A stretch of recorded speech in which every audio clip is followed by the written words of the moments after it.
Welcome to the Consulting Leaders Podcast, where we talk about the business of consulting. Whether you're looking to grow your practice or learn from the stories of leaders in consulting, you're in the right place.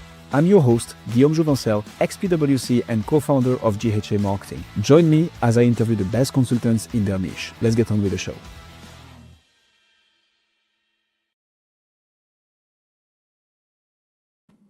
Alison, welcome and thank you so much for coming on Consulting Leaders.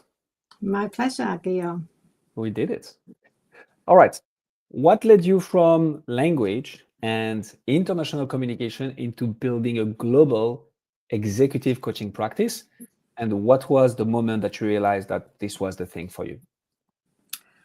Well, I really enjoyed my career focusing on language and communication skills. And when I started my own business in my late 40s, I naturally focused on those, my main skills.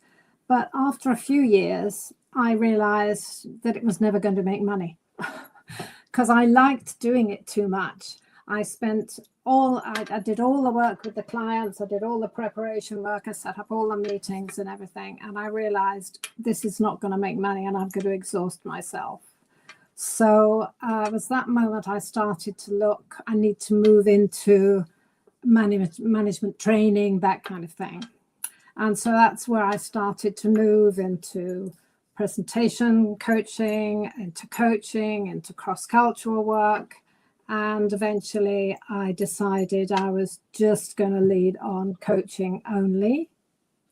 But there was a transition, quite a lengthy transition while I looked at different options. And I've always liked one-to-one work. So you could say that it was coaching from quite early on. What would you say, so that does make a lot of sense, and I like the inspiration to get into that journey. What would you say is the problem that you solve now, Alison? Well, are we talking about now or are we talking about right through? Because if I talk about right through my career, it's been some aspect of confidence has been the crux of it. Even when it was language work for international executives, it would be the confidence that was holding people back.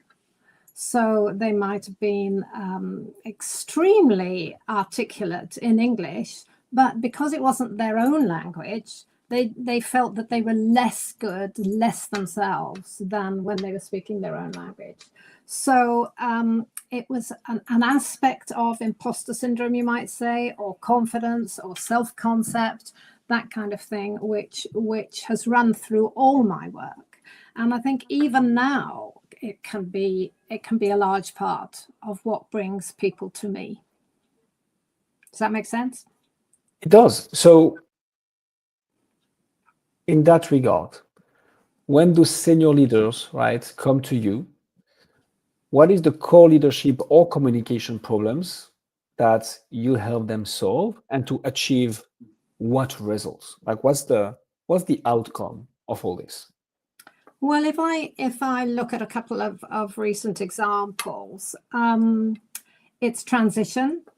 Mm-hmm. Very often it's transition. So the executive is newly in position, knows that they're a bit too silent at meetings, that they're not actually making the impression they want to make. So it can be that kind of thing, stepping up into executive leadership. On the other hand, I've been brought in when there's been a relationship problem in the executive team. So a director who doesn't get on with their boss or some kind of glitch in a relationship, and it needs somebody from outside who's going to help sort that out. That's completely different, isn't it?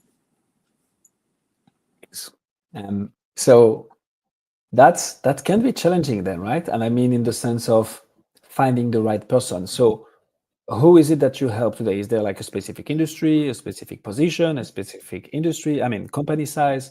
that you see people benefiting the most? Like who's your ideal client? Yes. Well, I think to answer one of those questions, I think you threw about Yeah, 5 in there. that's quite a lot. Yeah. It's not one industry. That's Okay, for sure. And fair that's enough. because of historically, when I was doing the English for professionals, it was any industry, any nationality. It was absolutely across the board. And so I've continued like that. And I find that's very useful because something that I learn from my clients, I don't mean confidential information, of course, but I mean, about how management works, how leadership works, or what a particular inner kind of glitch. I can bring that into another industry because if I was only working in banks, for instance, maybe all the things would be quite samey, but I might be working in the oil industry with one client, and then there's something that comes in there that can be really useful. So I think it's very helpful that I work across all industries. So that was one of your questions. Can you remember any of the others? Oh, yes, my ideal client. Well, size of company. I normally don't work these days, but I have done in enormous companies, enormous corporates. Recently, I would say, around about 500 employees, that kind of size, but many, many millions in turnover. Makes sense. So in those configurations, then, who is really the decision maker? Because you help people who want to access leadership positions. But I guess that's something that they will have to invest in themselves, right? Or is it somebody within the company that actually makes the decision of training up their members, their managers, Yes. their Well, executives? it's interesting you say that because I've got the impression that in the UK, and I'm working a lot in the UK these days, although previously it was more international. I get the impression that in the US, people tend to pay for their own executive coaching. But in my experience in the UK, people expect their job to pay. And if the job is not paying, they're quite unwilling to open their own purse strings. That's what I've noticed. But I would say, who makes the decision? Well, the higher up the person who wants the work, the easier it is to get the work, because then they have the budget, they have the clout, they can sign it off. I like that. So how do you navigate this in your marketing, in your branding, Alison? Because when you're like, okay, this is the person benefiting from my services and my help. This person thinks that this other person should pay for it. This other person is like, it could be useful, but should I really pay for it? So how do you market? How do you brand? How do you get the right eyeballs to hear about, Alison Haill being like, okay, she might be the solution to our problem. Well, it's always a different way. I have to say, I have not discovered the one way to get clients. Sometimes it's referrals, sometimes it's I send regular emails, and one of my emails picked up somebody who was in transition to an executive position. They hadn't had any management training for, I don't know, all their career in that company. And so their boss was endorsed the fact that they should look for a coach. And so it was fairly straightforward. But the way that why that was quite an easy sell was because the boss was behind it from the beginning. And there was the budget. Plus, when I was selling that first item, it was £10,000. It wasn't £50,000. It wasn't £100,000. So it wasn't such a large part of the budget, and it was seen to be important by the boss. So that was ideal, actually. So what worked for you was mainly emailing people then? Is that how people That find was a you? newsletter. It was a newsletter that went to all my corporate list.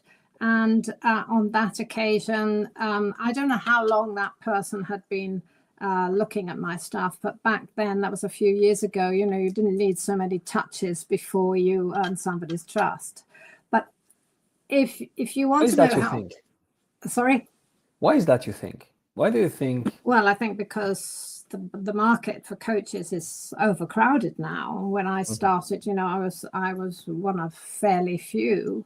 And I also think AI has got a lot to answer for there, because people are all using AI. They're all making themselves sound super wonderful and wonderful results and all the rest of it. So that I think it's very difficult to stand out as somebody with extensive experience and really able to produce results with a coaching program. Also, I think the market is a bit, in some respects, it's a bit fed up with coaching. Have you disappeared? No, I'm with you. I was picking up my pen. So that's what you're talking about right here. And I know we're taking a bit of a tangent here, but I think that's super interesting because a lot of B2B coaches and consultants will be able to learn from this. When you arrive into a market and you're one of the very few to help people with a specific service or like product, whatever it is, you have advantages and disadvantages. The advantage is that you're one of the very few, right? So competition is not fierce. You kind of get to dictate who you work with and at what price points. But at the same time, people are like, yeah, this is new, should I risk it? I don't know this. Should I need a coach? Like, what is it? And then there is the other side of the market where you have like an abundance of providers, of suppliers, which is the case now in terms of like leadership coach. And the narrative is a bit flipped, like, hey, yeah, leaders understand the importance of having a coach now, but there is so many to choose from, so competition is fierce. How have you navigated that, these both sides of the coin, Alison? How were you doing it when you were in a niche where not many other people were, but maybe the product was less in demand, versus now where there is a high demand, but there is also a high amount of supply? How do you navigate this? Well, it's interesting. You make it sound very clear and different, but in nearer the beginning, say, I've been running my business for 26 years. Now, when I first met coaching, which was more or less at the time when I started my own business, although I wasn't a qualified coach then. So say the coaching business has been going for 30 years. It wasn't that there was just a handful of us. It wasn't that uncrowded. But I think what I want to say is that in those days, there were a lot of people who didn't really know what coaching was. Well, that's still the case. I was talking to a qualified therapist recently, and they obviously thought they knew what coaching was, but it was completely wrong. He thought it was some kind of tutoring. So I think there's always been a confusion about what coaching is, and probably there will continue to be. So that's one thing. And when you start something new, you're absolutely right. There's not a great knowledge of what it is. For instance, I started something back in my language days, which I called diction coaching. I thought that could be really useful for foreign speakers of English. Well, nobody knew what it was because I just made it up. But now, 20 years later, it's on our website somewhere, and people come asking for it. So, when you're super, super new, people don't know what it is, and people probably don't know what leadership communication is. But as they get to know it, and as the market becomes more crowded, there's going to be more knowledge, but you're still going to have to find a way to make your voice heard. So I don't think I've got the magic bullet, but what I do think is that you have to be very careful with AI. And I think if you can be, this overused word, authentic, then you're going to have a better chance of being chosen because you seem genuine, and you are genuine. So tell me more about your marketing strategy. So you're doing emails, you're doing newsletter. This is how people, find out about you. What else? How do you get the attention of the right people, of the decision makers, or of the leaders who wants to step up and are like, I need to get this? Like, what is the best way for you to acquire clients, Alison? I think it's I mean, if you're looking for a single simple answer, I'm afraid you're not going to get that on this conversation because as we both know, it's a complicated thing, and I'm not a marketing guru, but I think doing a few things. I mean, one of my best clients came through networking. Okay. And it was a chance conversation. About 4 or 5 years later, this woman rang me up, said, I've got a real problem. Do you remember we met, 4 years ago? And that relationship with her organization lasted me for nearly 10 years. And that was, you might say serendipity. And then there's the emailing. I do that as well. And then I do stuff on LinkedIn, but I'm not convinced that has ever brought me a client. It may have done, but I think it's important to do what you enjoy doing, because that way you're far more likely to do it consistently. And I think it's also important to do a few different things. On the subject of, we've been talking mostly about corporate work at the moment, or large organizations. On the other side of my work, the mentoring that I do for women entrepreneurs, I do a monthly free webinar there. And for some people, that brings in a regular stream of new clients. It doesn't seem to for me at the moment, because I think I've got a lot of people who just want the free information. But I think that's partly to do with the uncertainty in the market at the moment, and the fact that seems to be a huge ballooning really about the attractiveness of coaching for the provider. I know at the business schools, they fill their cohorts for learning how to be a coach, qualifying as a coach, year after year. And so I think there's a lot of people out there who feel very new and want to get some free information. So webinars could be a way, but it's something I quite enjoy doing, and it takes me back to my teaching days. I enjoy helping others to, with my experience. So I think you have to do several different things. I tried Facebook advertising, it didn't work for me. I think what you're talking about here is one of the biggest challenge for B2B coaches and consultants is like attribution is very hard.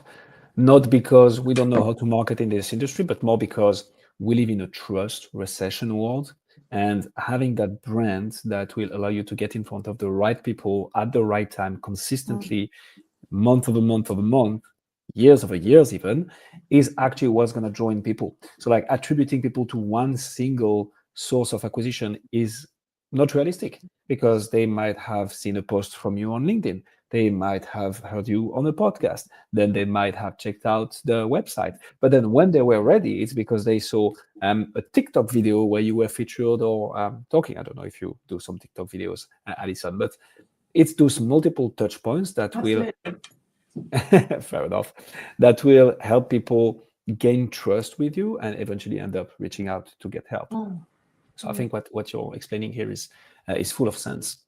And is that how you work your business as well? Oh, you're interviewing me now. I like this. So that's interesting, because the way I work my business is quite the opposite of that. What I mean with this is I believe in doing one thing, but doing it as good as possible, as well as possible. I was going to say perfectly, but far from me the idea that I'm doing it perfectly. I'm a huge advocate for podcasts. So this is what I do. I do a lot of podcasts. I interview a lot of people within my space to create those relationships, to create this network. And there is everything gravitating around my podcast, so that we have a private community of B2B coaches and consultants. There is like free resources that we put everywhere out there. So we're giving the knowledge away for free. We are selling the implementation. So building that network, that community of people who are like, they have all the tools, and it's up to decide if they want to spend their time using those tools or their money with me so that we can go faster. But so my one and only thing is podcast. Now, the thing that is interesting, and you got me on the rabbit hole here, is we are going to leverage multiple things to make podcast work. Meaning, how do we get great guests? We do cold outreach, but we don't do cold outreach to get someone into a call. We do cold outreach to get someone on a podcast. Then we do the podcast. We create great content, hopefully together with them, which is allowing us to build authority alongside with our guests in our space. Then there is the community. There is the different pieces of content that we're going to get out of the podcast. And that's how we generate lots and lots of leads each and every month. It's because we are constantly present thanks to one channel that we master very well, which is the podcast. Well, End of my rant. The exact opposite to me then, and I do my scattergun of 3 or 4 different things. But I think it also depends. I mean, if you have a marketing department, if you're of course a solopreneur, as I am really, I have a team of associates, but I don't actually employ anybody. The model that I use is the associate model, so I bring in associates to help me. My virtual team, and I also bring in associates to work with the client if that's what's needed. But you asked me earlier on, why I thought that coaching was what I actually wanted to do, and what was the passion behind it, or what was I can't remember what you asked, but something about what made me think I wanted to focus in this area. Well, I suppose there are two or three answers here. One of the reasons that made me realize that coaching really was the thing that I wanted to focus on, because the thing about having a long career is you've done many things, and there's also many things that you can offer, but that doesn't work with marketing. People want to remember you for one thing. And finally, the penny dropped, and I decided it would be coaching. But I think early on in my career, I would say about 30 years ago, I discovered how because I discovered coaching outside my work, and I discovered that if I gave one-to-one attention to somebody, even if it was just for 15 minutes, and I was prepared to give them an honest appraisal of how I thought their English was. That was in the days when I was helping people with their executive English. They were so grateful. They really appreciated having the one-to-one time and having the honest observations and the honest, genuine, helpful advice. And so I created my own kind of style of doing that alongside my small group classes there. And interestingly, that's a combination that I've kept for all these 30 years that I've been working my own business. That when I do group coaching, there's always one-to-one sessions offered as well, because I don't think there's anything to beat that combination. But of course, the fact is that I'm doing it all live because I believe in live working together. And so it doesn't make it a cheap option, but it makes it a really effective one. And I think that's, so I believe in that combination. And I also believe very strongly in coaching, the kind of coaching that is non-directive, asking you, what you think your best options are, that kind of thing. But I do think coaching is changing now. I think the non-directive type of coaching is in some relationships absolutely perfect, but in other relationships, people want some advice.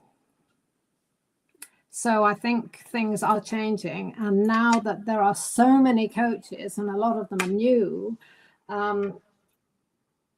I think there's room now for experienced people to be able to do a combination and to be able to flex it from non-directive to a kind of hybrid of consulting and coaching.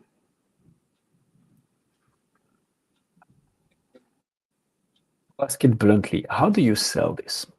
How do you, once you get the right eyeballs, once you get the right interests, once someone is interested, they are problem aware, they are solution aware, they start getting into your funnel, right? How do you go from eyeballs or like simple contact to SOW, letter of engagement, we rock and roll?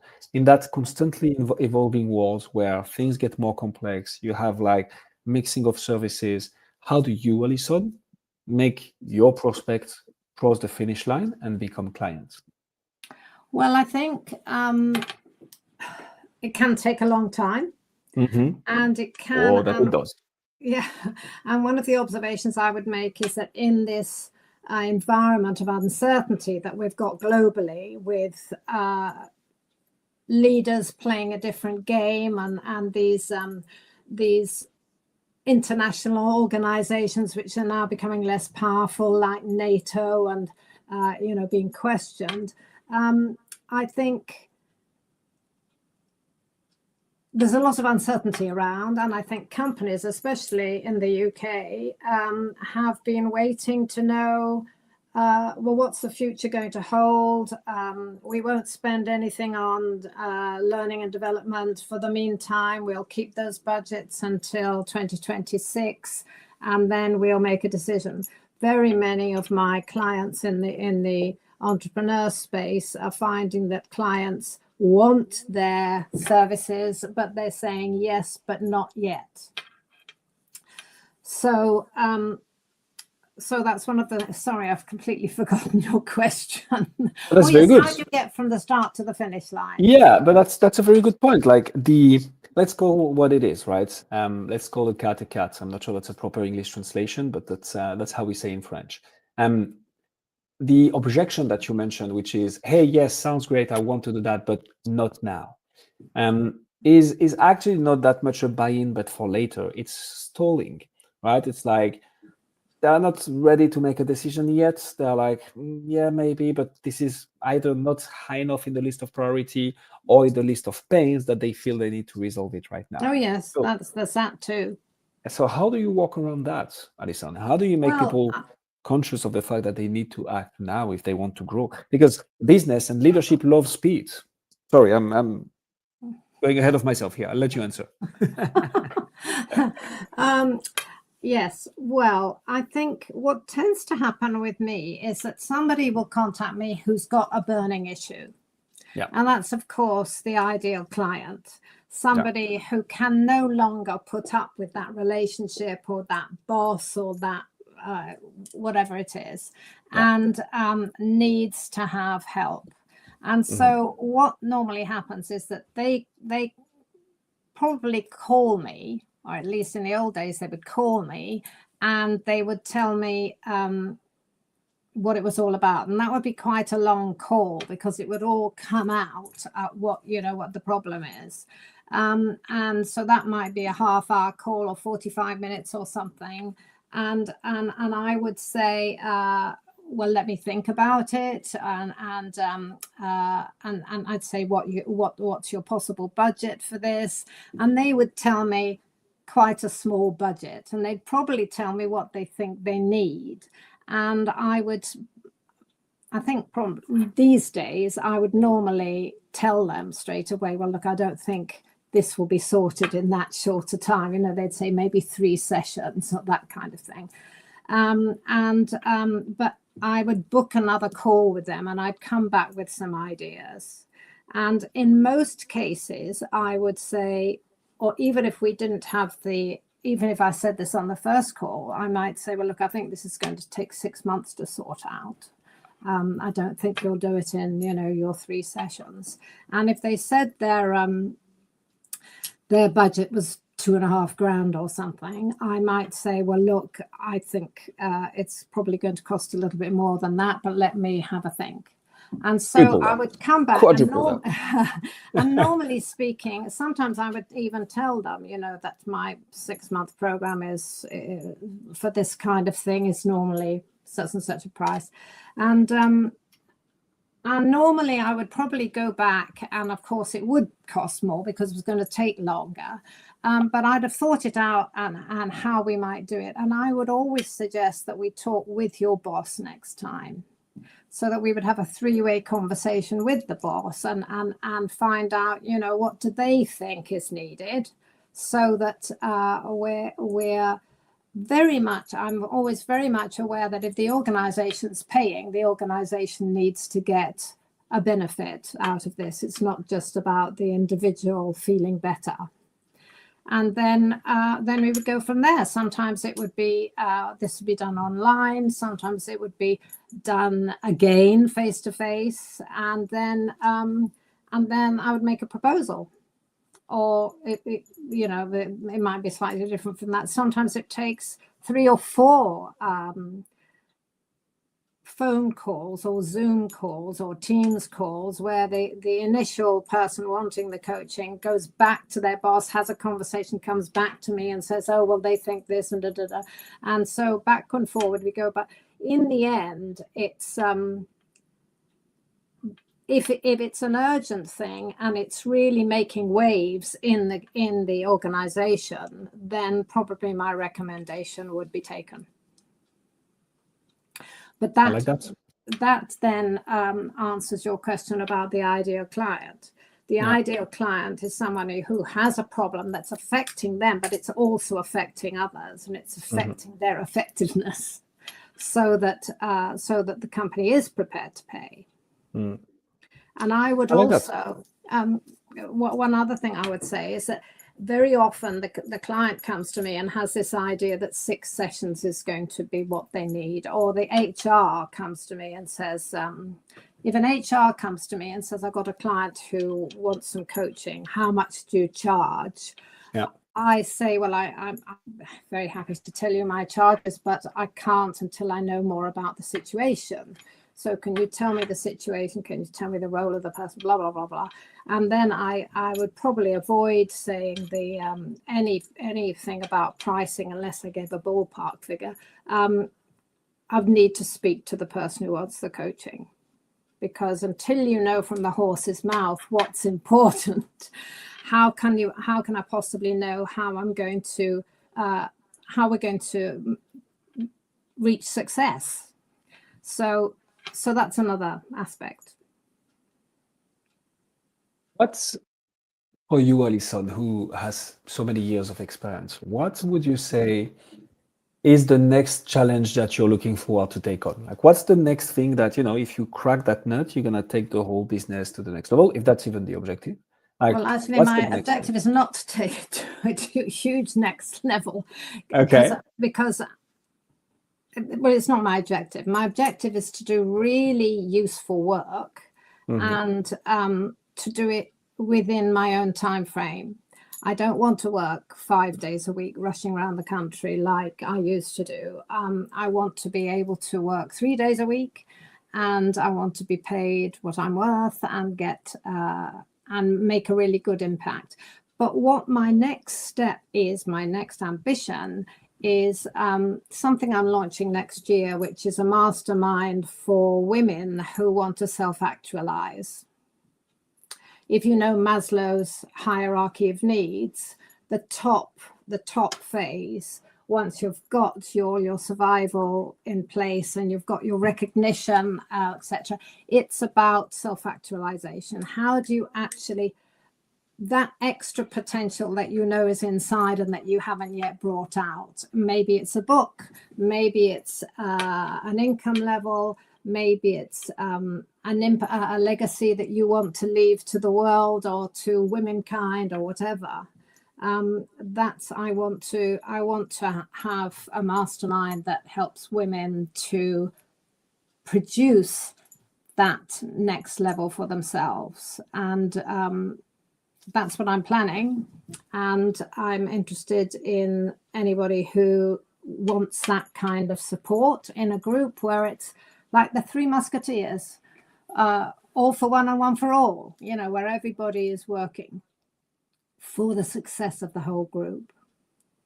And that would mean a lot to me, because that would make a difference to women.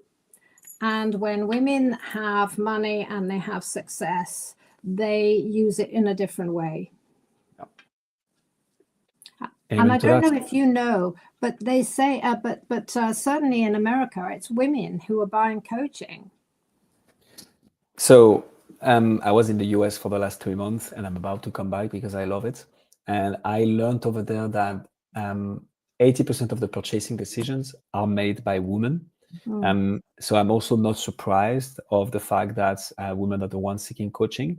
That actually does make a lot of sense, 100%. Yeah, well, I think there's a kind of, I think we've been brought up to feel that we should be modest and we shouldn't blow our own trumpet. So a lot of us feel that we just need to learn more until we are good enough. So there's quite a syndrome of not good enough in women that means they've been open to self-help books for a long time, and maybe that's the reason that they go for coaching. They're open to improving themselves. I mean, not to stereotype, because there will be men who feel the same, but I think it is something that's very common in women. That does make a lot of sense. Alison Haill, ladies and gentlemen. Alison, if people want to find out more about you, see what you do, where should they go? Where should they go? Well, I did say I was going to show you my book before I left. Yes, please. Yeah, because actually I wrote this many years ago, but it's a symbol of the fact that I really do think that coaching can change the world. And I've done a lot of work in introducing coaching into the world of education through schools. I've worked with 13 different schools to introduce coaching as an approach for managers within schools. And if you want to find out more about me, there's 2 websites. There's opcoxford.com. That stands for Oxford Professional Consulting. So opcoxford.com. And there's, of course, my LinkedIn profile. And for the women entrepreneur side of my business, there is AlisonHaill.com. Easy to recognize these 2 different parts of the business, because the corporate website is blue and the women's website is red. That they actually find it. We'll put all the links in the description. What I can say for sure, Alison, is that you've gained at least 1 LinkedIn connection out of this. We are now connected on LinkedIn. Alison, thank you so much for coming on Consulting Leaders. It's been my pleasure. Thank you, Guillaume. Thanks for joining us on this episode of the Consulting Leaders Podcast. We hope you learned valuable lessons on how to grow your practice and take your business to the next level. Make sure to subscribe and leave us a review wherever you're listening to this show so you never miss an episode. To apply and be a guest on the show, click the link in the description. See you next time.